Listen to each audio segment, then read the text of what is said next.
Hello guys, welcome.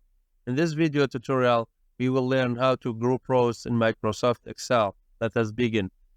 And first step, select the rows that you want to group. Here we have this table and I divide it into 4 quarters. Select the data that you want to group. Navigate to Data tab.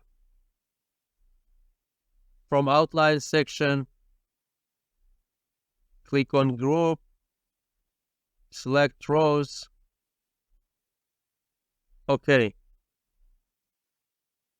I want second quarter to be grouped. Select the data. Group. Rows. Okay.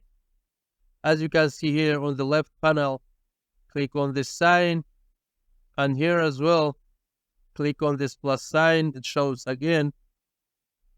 You can group as many data as you have. For example, I want to group all the table. Select all. Group.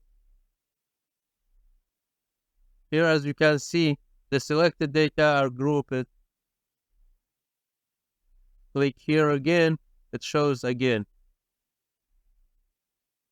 Thanks for watching. I hope you found this video to be helpful. For more daily tips and tricks, subscribe us and don't forget to like the video.